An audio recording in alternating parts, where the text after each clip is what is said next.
இணைச்சட்டம் 21ஆம் அதிகாரம். துப்பு துலங்காத கொலைகள் குறித்த விதிமுறைகள். நீ உடைமையாக்கிக் கொள்ளும்படி உன் கடவுளாகிய ஆண்டவர் கொடுத்த மண்ணில் திறந்த வெளியில் ஒருவன் கொலையுண்டு கிடக்க, அவனை கொலை செய்தவன் யாரென்று தெரியாதிருந்தால், உன் தலைவர்களும் நீதிபதிகளும் புறப்பட்டு போய் கொலையுண்டு கிடப்பவனை சுற்றிலுமுள்ள நகர்களுக்குள் உள்ள தொலைவு எவ்வளவென்று அளப்பார்களாக. கொலையுண்டு கிடப்பவனுக்கு மிக அருகிலுள்ள நகர் தலைவர்கள் வேலையில் பழக்கப்படாததும் நுகத்தடியில் பிணைக்கப்படாததுமான ஓர் இளம் பசுவை மந்தையிலிருந்து பிடிப்பர். பின்னர் உழைப்படையாததும் விதைக்கப்படாததும் நீர் ஓடுவதுமான பள்ளத்தாக்கிற்கு அந்த கிடாரியை அந்நகர் தலைவர்கள் கொண்டு போய் அந்த பள்ளத்தாக்கில் அதன் கழுத்தை முறிப்பர். அப்பொழுது தனக்கு ஊழியம் செய்யவும் ஆண்டவர் பெயரால் ஆசி வழங்கவும் உன் கடவுளாகிய ஆண்டவர் தேர்ந்து கொண்ட லேவியரின் புதல்வர்களாகிய குருக்கள் முன்வர வேண்டும். ஏனெனில் அவர்களது வாக்கின்படியே எல்லா வழக்குகளும் எல்லா தடியடிகளும் தீர்க்கப்பட வேண்டும்.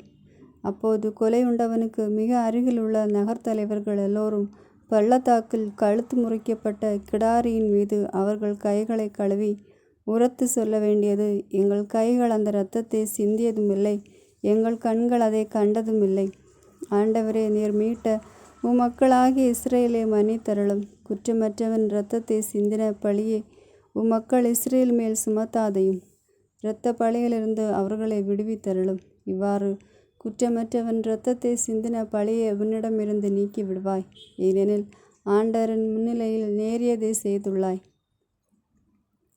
போர் பெண் கைதிகளை குறித்த விதிமுறைகள். உன் பகைவர்களுக்கு எதிராக போர் புரிய போகையில் உன் கடவுளாகிய ஆண்டவர் அவர்களை உன் கையில் ஒப்படைப்பார். நீ அவர்களை சிறைப்பிடிப்பாய். அப்போது சிறைப்பட்டவர்களில் அழகிய தோற்றமுடைய ஒரு பெண்ணைக் கண்டு அவள் மேல் காதல் கொண்டு அவளை உன் மனைவியாக்கி கொள்ள விரும்பினால் அவளை உன் வீட்டுக்குள் அழைத்து கொண்டு போ. அவள் தன் தலையை மழித்து நகங்களை வெட்டி கொள்வாள். அவள் சிறை கைதியின் ஆடையை கழற்றிவிட்டு உன் வீட்டில் தங்கி 1 மாத காலம் தன் தந்தையையும் தாயையும் நினைத்து துக்கம் கொண்டாடுவாள். அதன் பின் நீ அவளோடு அவள் கணவனாவாய். அவள் உனக்கு மனைவியாவாள். அவள் மேல் உனக்கு விருப்பமில்லாமற் போனால் அவள் விருப்பம் போல் அவளை போக விடு. நீ அவளை கெடுத்து விட்டதால் பணத்துக்கு விற்கவோ அடிமை போல் நடத்தவோ வேண்டாம். தலைச்சனின் பங்கு குறித்த விதிமுறை. 2 மனைவியரை கொண்ட ஒருவன் ஒருத்தியின் மேல் விருப்பமாகவும் மற்றவள் மேல் வெறுப்பாகவும் இருக்கும்போது இருவருமே அவனுக்கு பிள்ளைகளை பெற்றிருக்கையில் வெறுக்கப்பட்ட பெண்ணின் புதல்வன் தலைப்பேராக இருப்பானாயின், அவன் தனக்குண்டான சொத்தை தன் புதல்வர்களுக்கு பங்கிடும் நாளில் தலைச்சனுக்குரிய உரிமையை தலைச்சனாகிய வெறுக்கப்பட்ட பெண்ணின் புதல்வனுக்கின்றி விரும்பப்பட்ட பெண்ணின் புதல்வனுக்கு கொடுக்கக்கூடாது. வெறுக்கப்பட்ட பெண்ணின் புதல்வனையே தலைச்சனாக ஏற்றுக்கொண்டு தன்னிடமுள்ள சொத்துகளில் அவனுக்கு 2 பங்கு கொடுக்க வேண்டும். ஏனெனில் அவனே தன் தந்தையின் ஆற்றலது முதற்கனி. தலைச்சனுக்குரிய உரிமை அவனையே சாரும். கீழ்ப்படியாத மகனை குறித்த விதிமுறை. ஒருவனுடைய புதல்வன் பிடிவாதமும் முரட்டுத்தனமும் கொண்டவனாய் தந்தை சொல்லையோ தாய் சொல்லையோ கேளாமல் அவர்களால் தண்டிக்கப்பட்ட பின்பும் அடங்காமல் போனால் தந்தையும் தாயும் அவனை பிடித்து அவனது நகர் வாயிலுள்ள தலைவர்களிடம் கொண்டு போவார். எங்கள் மகனாகிய இவன் பிடிவாதமும் முரட்டுத்தனமும் கொண்டவனாயிருக்கிறான். எங்கள் சொல் கேட்பதில்லை, பெருந்தீனிக்காரனும் குடிவெறியனுமாயிருக்கிறான் என்று நகர் தலைவர்களிடம் அவர்கள் சொல்ல வேண்டும். உடனே அந்நகரத்து மனிதர் எல்லோரும் அவனை கல்லால் எறிவர். அவனும் செத்தெழிவான். இவ்வாறு உன்னிடமிருந்து தீமையை அகற்று. அதை கேட்டு இஸ்ரவேலர் எல்லோரும் அஞ்சுவர். பிற சட்டங்கள். சாவுக்கு ஏதுவான பாவம் செய்த மனிதன் சாகடிக்கப்பட்ட பின் அவனது பிணத்தை ஒரு மரத்திலே தொங்கவிடு. ஆனால் அவன் பிணம் இரவில் மரத்தில் தொங்கக்கூடாது. அவனை நீ அன்றே அடக்கம் செய்ய வேண்டும். ஏனெனில் தொங்கவிடப்பட்டவன் கடவுளால் சபிக்கப்பட்டவன். நீயோ உன் கடவுளாகிய ஆண்டவர் உனக்கு உரிமை சொத்தாக கொடுக்கும் நாட்டை தீட்டுப்படுத்தாதே. 22ஆம் அதிகாரம். உன் இனத்தவன் ஒருவனின் ஆடோ மாடோ வழித்தவறி திரிவதைக் கண்டும் அதை காணாதவன் போல் இருந்து விடாதே. அதை உன் இனத்தானிடம் திருப்பி கொண்டு போ. உனக்கு அடுத்திருப்பவன் உன்னிடமிருந்து வெகு தொலையில் இருந்தால் அல்லது அவன் யாரென்று நீ அறியாதிருந்தால் அதை உன் வீட்டுக்குள் கொண்டு போய் உன்னோடு வைத்துக்கொள். உனக்கு அடுத்திருப்பவன் அதை தேடி வரும்பொழுது அதை அவனிடம் திரும்ப கொடு. உனக்கு அடுத்திருப்பவனிடமிருந்து காணாமல் போன கழுதைக்கோ ஆடைக்கோ வேறு எந்த பொருட்கோ அவ்விதமே செய். நீ அவற்றை கண்டும் காணாதவன் போல் இருந்து விடாதே. உனக்கு அடுத்திருப்பவனின் கழுதையோ மாடோ வழியில் விழுந்து கிடப்பதை கண்டும் காணாதவன் போல் இருந்து விடாதே. அதை தூக்கிவிட அவனுக்கு உதவி செய். ஆண்களின் ஆடைகளை பெண்கள் அணியலாகாது, பெண்களின் உடைகளை ஆண்கள் உடுத்தலாகாது. ஏனெனில் அப்படி செய்பவர்கள் உன் கடவுளாகிய ஆண்டவருக்கு அருவருப்பானவர்கள். வழியோரமாய் மரத்திலோ தரையிலோ குஞ்சுகள் அல்லது முட்டைகள் உள்ள பறவை கூட்டையும் அந்த குஞ்சுகள் அல்லது முட்டைகள் மேல் தாய் உட்கார்ந்து கொண்டிருப்பதையும் கண்டால் குஞ்சுகளோடு தாயை பிடிக்காதே. தாயை போகவிடு, குஞ்சுகளை உனக்கென எடுத்துக்கொள். அப்போது உனக்கு நலமாகும், நீ நெடுநாள் வாழ்வாய். நீ புது வீட்டை கட்டும்போது உன் வீட்டு மாடியை சுற்றி கைப்பிடிச்சு சுவரை கட்டு. இல்லையெனில் ஒருவன் மாடியிலிருந்து விழுந்தால் விழுந்தவன் இரத்தப்பழி உன் வீட்டின் மீது வரும். உன் திராட்சை தோட்டத்தில் வேறு விதைகளை விதைக்காதே. அப்படி செய்தால் நீ விதைத்தவன் பயிரையும் திராட்சை தோட்டத்தின் பலனையும் தீட்டுப்படுத்துவாய். மாட்டையும் கழுதையும் பிணைத்து உழலாகாது. ஆட்டு மயிரும் நூலும் கலந்து நெய்யப்பட்ட ஆடையை உடுத்தாதே. உன்னை நீ மூடிக்கொள்ளும் மேற்பார்வையின் 4 மூலைகளிலும் தொங்கல்களை அமைத்துக்கொள். பாலுறவு தூய்மை பற்றிய சட்டங்கள். ஒருவன் ஒரு பெண்ணை திருமணம் செய்து அவளோடு கூடிய பின் அவளை வெறுத்து அவள் மீது அவதூறு சொல்லி அவளது பெயரை கெடுத்து, நான் இந்த பெண்ணை மணம் முடித்தேன், ஆனால் அவளோடு உறவு கொண்ட போது அவள் கன்னியல்ல என்று கண்டு கொண்டேன் என்று கூறினாள், அப்பெண்ணின் தந்தையும் தாயும் அவளது கன்னிமையின் அடையாளத்தை எடுத்துக்கொண்டு அவளை நகர்வாயில் உள்ள தலைவர்களிடம் கூட்டி வருவார்கள். அப்போது அப்பெண்ணின் தந்தை தலைவர்களிடம், என் மகளை இந்த மனிதனுக்கு மனைவியாக கொடுத்தேன், அவனோ அவளை வெறுக்கிறான். அத்தோடு உன் மகளிடம் கன்னிமையை காணவில்லை என்று கூறி அவளை பற்றி அவதூறு சொல்கிறான். இதோ என் மகளின் கன்னிமைக்கான சான்று என்று சொல்லுவான். பின்பு அவர்கள் நகர் தலைவர்களின் முன்னர் அந்த துணியை விரிப்பார்கள். அப்போது அந்நகர் தலைவர்கள் அம்மனிதனை பிடித்து தண்டிப்பார்கள். பின்னர் அவனுக்கு 100 வெள்ளிக்காசுகள் தண்டம் விதித்து அந்த பெண்ணின் தந்தையிடம் கொடுப்பார்கள். ஏனெனில் இஸ்ரேலின் கன்னி ஒருத்தியின் மேல் அவன் அவதூறு கூறியுள்ளான். அவளை இவனுக்கு மனைவியாக இருப்பாள். அவன் வாழ்நாள் முழுவதும் அவளை தள்ளிவிட முடியாது. ஆனால் அப்பெண்ணிடம் கன்னிமை காணப்படவில்லை என்பது உண்மையானால் அந்த பெண்ணை அவள் தந்தையின் வீட்டு வாயிலுக்கு வெளியே கொண்டு வந்து அவளது நகரின் மனிதர் அவளை கல்லால் எறிவர். அவள் சாவாள். ஏனெனில் அவள் தன் தந்தையின் வீட்டில் இருக்கும்போதே வேசித்தனம் பண்ணி இஸ்ரேலருக்கு இழுக்கானதை செய்தாள். இவ்வாறு தீமையை உன்னிடமிருந்து அகற்று. ஒரு மனிதன் மற்றொருவனுடைய மனைவியோடு படுத்திருப்பது கண்டுபிடிக்கப்பட்டால் அப்பெண்ணும் அப்பெண்ணோடு படுத்தவனும் இருவரும் சாவர். இவ்வாறு இஸ்ரேலிருந்து தீமையை அகற்று. மணமாகியும் கன்னிமை களையாத ஒருத்தியை நகரில் ஒருவன் சந்தித்து அவளோடு உறவு கொண்டால் அவர்கள் இருவரையும் நகர்வாயிலுக்கு கொண்டு போய் கல்லால் எறிவர். அவர்களும் சாவர். அவள் நகரில் இருந்தும் உதவிக்காக கூக்குரலிடாததாலும் அவன் மற்றொருவனின் மனைவியை கெடுத்ததாலும் அவர்கள் சாவர். இவ்வாறு உன்னிடமிருந்து தீமையை அகற்று. ஆனால் மணமாகியும் கன்னிமை களையாத ஒருத்தியை வயல்வெளியில் ஒருவன் கண்டு அவளை பலவந்தமாக பிடித்து அவளோடு உறவு கொண்டால் அவளோடு உறவு கொண்ட அம்மனிதன் மட்டுமே சாகட்டும். அந்த பெண்ணுக்கு ஒரு தீங்கும் செய்ய வேண்டாம். சாவுக்கு ஏதுவான பாவம் எதுவும் அவள் செய்யவில்லை. தனக்கு அடுத்திருப்பவனை ஒருவன் தாக்கி அவனை கொல்வது போலத்தான் இதுவும். ஏனெனில் அவன் அவளையும் வயல்வெளியில் மேற்கொண்டான். மணமாகியும் கன்னிமை களையாத அவள் கூக்குரலிட்டு அவளை காப்பாற்ற எவரும் இல்லை. மணமாகாத ஒரு கன்னிப்பெண்ணை ஒருவன் கண்டு அவளை பலவந்தப்படுத்தி அவளோடு உறவு கொண்டது கண்டுபிடிக்கப்பட்டால் அப்பெண்ணின் தந்தைக்கு அவளோடு உறவு கொண்டவன் 50 வெள்ளிக்காசுகள் தர வேண்டும். அவன் அவளை கெடுத்து விட்டதால் அவளை மனைவியாக்கி கொள்ள வேண்டும்.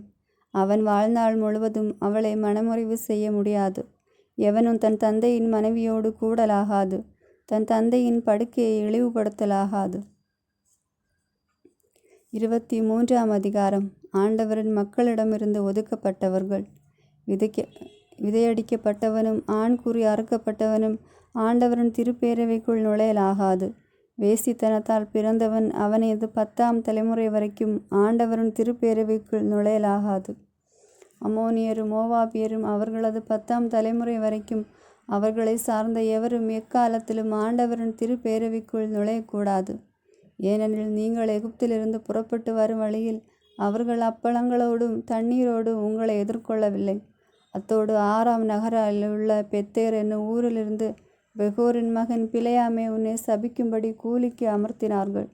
ஆயினும் உன் கடவுளாகிய ஆண்டவர் பிலேயாமுக்கு செவி கொடுக்க மனமின்றி சாபத்தை உனக்கு ஆசியாக மாற்றினார். ஏனெனில் உன் கடவுளாகிய ஆண்டவர் உன்மீது அன்பு கோருகிறார். உன் வாழ்நாளெல்லாம் நீ அவர்களது நல்லுறவையும் நலத்தையும் நாடாதே. ஏதோமியனை வெறுக்காதே, ஏனெனில் அவன் உன் சகோதரன். எகிப்தியனை வெறுக்காதே, ஏனெனில் அவன் நாட்டில் நீ அந்நியனாய் வாழ்ந்தாய்.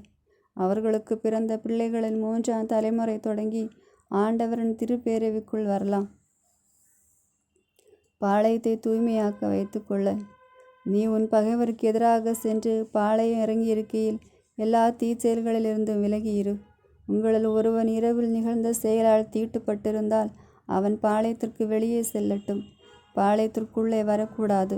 மாலையானதும் நீரில் குளித்து கதிரவன் மறைந்ததும் அவன் பாளையத்துக்குள் வரட்டும். நீ வெளிக்கு செல்வதற்கென பாளையத்திற்கு வெளியே ஓரிடம் இருக்கட்டும். உன் படைக்கலன்களோடு ஒரு மண்வெட்டியும் வைத்துக்கொள். நீ வெளிக்கு செல்கையில் அதனால் ஒரு குழி தோண்டி நீ கழித்ததை அதனால் மூடிவிட்டு திரும்பு. ஏனெனில் உன் கடவுளாகிய ஆண்டவர் உன்னை காக்கவும் உன் பகைவர்களை உன்னிடம் ஒப்படைக்கவும் பாளையத்துக்குள்ளே உலா வருகிறார். அவர் உன்னிடத்தில் கழிவை கண்டு உன்னை விட்டு விலகாதவாறு உன் பாளையம் தூய்மையாயிருக்கட்டும். பிற சட்டங்கள். தம் தலைவனிடமிருந்து தப்பி வந்து உன்னிடம் அடைக்கலம் தேடியுள்ள அடிமைகளை அவனிடம் ஒப்படைக்காதே. உன் குடியிருப்பு ஒன்றில் தமக்கு பிடித்தமானதை தேர்ந்து கொண்டு அவர்கள் உன்னோடு உன்னிடையே இருப்பாராக. நீ அவர்களை கொடுமைப்படுத்தாதே. இஸ்ரேலின் புதல்வருள் எவளும் விலைமகளாய் இருத்தலாகாது. இஸ்ரேலின் புதல்வர் எவனும் விலைமகனாயிருத்தலாகாது. விலைமதன் வாடகையோ விலைமகனின் கூலியோ எவ்வித நெரிசையின் பொருட்டும் உன் கடவுளாகிய ஆண்டவர் நிலத்திற்குள் கொண்டு வராதே. ஏனெனில் இவை இரண்டுமே அவருக்கு அருவருப்பானவை. உன் இனத்தவனிடமிருந்து வட்டி வாங்காதே. பணத்துக்கோ தானியத்துக்கோ கடனாக கொடுத்த எந்த பொருளுக்கோ வட்டி வாங்காதே. வேற்றினத்தானிடமிருந்து நீ வட்டி வாங்கலாம், ஆனால் நீ உடைமையாக்கி கொள்ளப் போகும் நாட்டில் நீ மேற்கொள்ளும் செயல்களில் எல்லாம் உன் கடவுளாகிய ஆண்டவர் உனக்கு வாசி வழங்கும் பொருட்டு உன் இனத்தானிடம் வட்டி வாங்காதே. உன் கடவுளாகிய ஆண்டவருக்கு நேர்ச்சி செய்திருந்தால் அதை செலுத்துவதற்கு காலம் தாழ்த்தாதே, ஏனெனில் அது உனக்கு பாவமாகும். உன் கடவுளாகிய ஆண்டவர் அதை உன்னிடம் கேட்பார் என்பது உறுதி. ஆனால் நேர்ச்சி செய்யாதிருந்தால் அது உனக்கு பாவமாகாது. உனது வாயால் வாக்களித்து உன் சொந்த விருப்பத்தினால் உன் கடவுளாகிய ஆண்டவருக்கு நேர்ச்சி செய்வதால் உன் வாயால் சொல்வதை செயலில் காட்ட கருத்தாயிரு. உனக்கு அடுத்திருப்பவரின் திராட்சை தோட்டத்திற்கு சென்றால் உன் விருப்பம் போல திராட்சையை உண்ணலாம், ஆனால் உன் கூடையில் எதையும் வைத்தலாகாது. உனக்கு அடுத்திருப்பவனுடைய விளைநிலத்திற்கு சென்றால் உன் கையால் கதிர்களை கொய்யலாம், ஆனால் அரிவாளை உனக்கு அடுத்திருப்பவரின் கதிர்களில் வைக்காதே. 24ஆம் அதிகாரம்.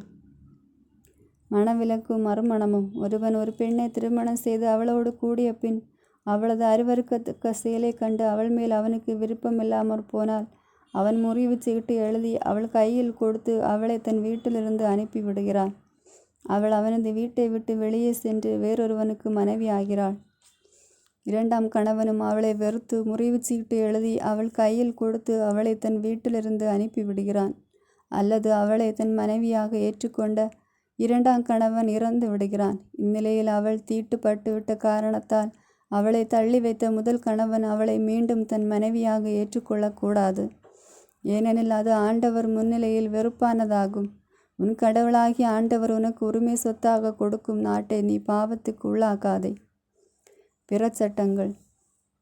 ஒருவன் ஒரு பெண்ணை புதிதாக திருமணம் செய்திருந்தால் அவன் போருக்கு போக வேண்டாம். அவன் மீது யாதொரு பொறுப்பும் சுமத்தப்படலாகாது. அவன் ஓராண்டு காலம் எவ்வித இடையூறுமின்றி தன் வீட்டில் இருந்து கொண்டு தன் மனைவியை மகிழ்விப்பான். மாவரைக்கும் கல்லின் கீழ் கல்லையாவது மேற்கல்லையாவது அடகாக வாங்காதே. அது அவன் மனித உயிரை அடகாக வாங்குவது போலாகும். இஸ்ரேலில் மக்களாகிய தன் இனத்தாருள் ஒருவரை கடத்தி கொண்டு போய் அவரை அடிமையாக நடத்துவதாக அல்லது விற்பதாக ஒருவன் கண்டுபிடிக்கப்பட்டால் அந்த கடத்தல்காரன் சாகட்டும். இவ்வாறு உன்னிடமிருந்து தீமையை அகற்று. தொழுநோயை குறித்து எச்சரிக்கையாயிரு. லேவிய குருக்கள் உனக்கு கற்பிப்பது போல் அனைத்தையும் செய்வதில் மிக கவனமாயிரு. நான் அவர்களுக்கு கட்டளையிட்டுள்ளவாறு செய்வதில் கருத்தாயிரு. எகிப்திலிருந்து நீ புறப்பட்டு வரும் வழியில் உன் கடவுளாகிய ஆண்டவர் மிரியாமுக்கு செய்ததை நினைவில் இருத்து. உனக்கு அடுத்திருப்பவருக்கு நீ ஏதாகிலும் கடனாக கொடுத்தால் அதற்கு அடகாக எதையும் வாங்க அவரது வீட்டினுள் நுழையாதே. வெளியே நில். உன்னிடம் கடன் வாங்கியவர் வெளியே உன்னிடம் அடகை கொண்டு வரட்டும். அவர் வறியவராயும் நீ அந்த அடகையை வைத்து கொண்டு தூங்க செல்லாதே. மாறாக கதிரவன் மறைவதற்குள் அந்த அடகை அவரிடம் நீ திருப்பி கொடுத்தாக வேண்டும். அதனால் அவர் தம் மேலாடையை விரித்து படுக்கும்போது உனக்கு ஆசி வழங்குவார். உன் கடவுளாகிய ஆண்டவர் முன்னிலையில் நீ ஏற்புடையவனாவாய். வறியவரும் எளியவருமான கூலி ஆட்கள் உன் இனத்தாராயினும் சரி, அல்லது உன் நாட்டில் உன் நகர்வாயிலுக்குள்ள அந்நியனாயினும் சரி, அவரை கொடுமைப்படுத்தாதே. அவரது கூலியை அந்தந்த நாளில் கொடுத்து விடு. கதிரவன் மறையும் முன்னே கொடு, ஏனெனில் அதில் அவர் வறியவராய் இருப்பதால் அவரது பிழைப்பு அதில் அடங்கியுள்ளது. இல்லையெனில் உனக்கு எதிராக ஆண்டவரை நோக்கி முறையிடுவார். அப்போது அது உனக்கு பாவமாகும். பிள்ளைகளுக்காக தந்தையரும் தந்தையருக்காக பிள்ளைகளும் கொல்லப்பட வேண்டும். அவரவர் தம் பாவத்திற்காக கொல்லப்படட்டும். அந்நியர் அல்லாத அனாதைக்கு உரிய நீதியை புரட்டாதே. கைம்பெண்ணின் ஆடை அடகாக வாங்காதே. எகிப்து நாட்டில் நீ அடிமையாய் இருந்ததையும் உன் கடவுளாகிய ஆண்டவர் உன்னை விடுவித்ததை நீ நினைவில் நிறுத்தி இவற்றை செய்யும்படி நான் உனக்கு கட்டளையிடுகிறேன். உன் வாயிலில் விளைச்சல் அறுவடை செய்யும்போது அரிக்கட்டு நீ மறந்து வயலிலே விட்டு வந்தால் அதை எடுக்க திரும்பி போகாதே. அதை அந்நியருக்கும் அனாதைக்கும் கைம்பெண்ணுக்கும் விட்டுவிடு. அப்போது நீ மேற்கொள்ளும் செயல்கள் அனைத்திலும் உன் கடவுளாகிய ஆண்டவர் உனக்கு ஆசி வழங்குவார். நீ உன் ஒலிவ மரத்தை அடித்து உதிர்க்கும் போது உதிராதே, பறிக்காதே. அதை அந்நியருக்கும் அனாதைக்கும் கைம்பெண்ணுக்கும் விட்டுவிடு. நீ உன் திராட்சை தோட்ட கனிகளை சேகரித்த பின் பொறுக்காமல் கிடப்பதை எடுக்க செல்லாதே. அதை அந்நியருக்கும் அனாதைக்கும் கைம்பெண்ணுக்கும் விட்டுவிடு. எகிப்து நாட்டில் நீ அடிமையாயிருந்ததை நினைவிருத்தி இவற்றை செய்யும்படி நான் உனக்கு கட்டளையிடுகிறேன்.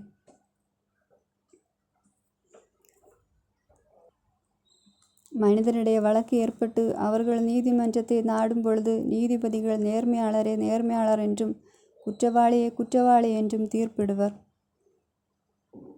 குற்றவாளி அடிப்பட வேண்டியவென்றால் நீதிபதி அவனை படுக்க செய்து தம் முன்னிலையில் அடிக்க செய்வார். அவனது குற்றத்திற்கு ஏற்ப அடிகளின் எண்ணிக்கையும் இருக்கும்.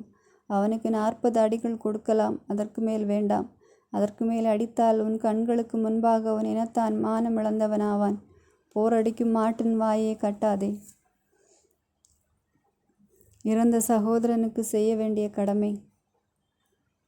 உடன் பிறந்தோர் சேர்ந்து வாழ்கையில் அவர்களில் ஒருவன் மகப்பேறின்றி இறந்து போனார். இறந்தவனின் மனைவி குடும்பத்திற்கு வெளியே அந்நியனுக்கு மனைவியாக வேண்டாம். அவள் கொழுந்தனை அவளை தன் மனைவியாக ஏற்று அவளோடு கூடி வாழ்ந்து கணவனுடன் பிறந்தவன் செய்ய வேண்டிய கடமையை அவளுக்கு செய்யட்டும். அவளுக்கு பிறக்கும் ஆண் தலைப்பேர் இறந்து போன சகோதரன் பெயரிலே வளரட்டும். இதனால் அவன் பெயர் இஸ்ரேலிலிருந்து அற்று போகாது. இறந்தவனின் உடன் பிறந்தான் தன் அண்ணியை ஏற்றுக்கொள்ள விரும்பவில்லை எனில் அவள் நகர்வாயிலில் உள்ள தலைவர்களிடம் சென்று தன் அண்ணன் பெயரை இஸ்ரேலில் நிலைநிறுத்தும்படி ஒரு கணவனின் தம்பிக்குரிய கடமையை எனக்கு செய்ய என் கொழுந்தனுக்கு விருப்பமில்லை என்று கூறுவாள். அப்போது நகர் தலைவர்கள் அவனை கூப்பிட்டு அவனோடு பேசுவர். அவனோ விடாப்பிடியாக அவளை ஏற்றுக்கொள்ள எனக்கு விருப்பமில்லை என்று கூறினால் அவனை அணுகி தலைவர்களின் கண் முன்பாக அவன் காலில் உள்ள மிதியடிகளை கழற்றி அவன் முகத்தில் துப்பி தன் சகோதரன் வீட்டை கட்டாதவனுக்கு இப்படியே செய்யட்டும் என்று கூறுவாள். இஸ்ரேலில் அவனது பெயர் மிதியடி கழற்றப்பட்டவனின் வீடு என்று அழைக்கப்படும். பிற சட்டங்கள். ஆண்கள் ஒருவரோடு ஒருவர் சண்டையிடுகையில் ஒருவனுடைய மனைவி தன் கணவனை அவனை அடிப்பவன் கையிலிருந்து விடுவிப்பதற்காக வந்து கையை நீட்டி மற்றவனது ஆண் குறியை பிடிப்பாளாகில் அவளுடைய கையை துண்டிப்பாய். அவளுக்கு இரக்கம் காட்டாதே. பெரியதும் சிறியதுமான ஏமாற்று இடைக்கற்களை உன் பையில் வைத்திருக்காதே. பெரியதும் சிறியதுமான ஏமாற்று முகத்தில் அளவைகளை உன் வீட்டில் வைத்திருக்காதே. நிறைவான நேர்மையான இடைக்கற்கள் உன்னிடம் இருக்கட்டும். நிறைவான நேர்மையான முகத்தில் அளவைகள் உன்னிடம் இருக்கட்டும். அதனால் உன் கடவுளாகிய ஆண்டவர் உனக்கு கொடுக்கவிருக்கும் நாட்டில் உன் நாட்கள் நீடித்திருக்கும். நீ நெடுநாள் வாழ்வாய். மாறாக மேற்குறிப்பிட்டவற்றில் நேர்மையற்று நடப்போர் அனைவரும் உன் கடவுளாகிய ஆண்டவருக்கு அருவருப்பானவர். அமலேக்கியரை கொல்வதற்கான கட்டளை. நீ எகிப்திலிருந்து புறப்பட்டு வருகையில் அமலேக் உனக்கு செய்ததை நினைவில் இருத்து. நீ களைத்து சோர்ந்திருக்கையில் வழியிலே அவன் உன்னை எதிர்த்து உன் பின்னால் வலுவற்றவர்களை வெட்டி வீழ்த்தினான். ஏனெனில் அவன் கடவுளுக்கு அஞ்சவில்லை. ஆகவே உன் கடவுளாகிய ஆண்டவர் உனது உரிமை சொத்தாக உடைமையாக்கி கொள்ளுமாறு உனக்கு கொடுக்கவிருக்கும் நாட்டை சுற்றியுள்ள பகைவர் அனைவரையும் உனக்கு கீழ்ப்படுத்தி உனக்கு ஓய்வு தரும்போது அமலேக்கின் நினைவு வானத்தின் கீழ் இல்லாதவாறு அழிக்க வேண்டும். இதை மறந்து விடாதே. ஆமென். God bless you.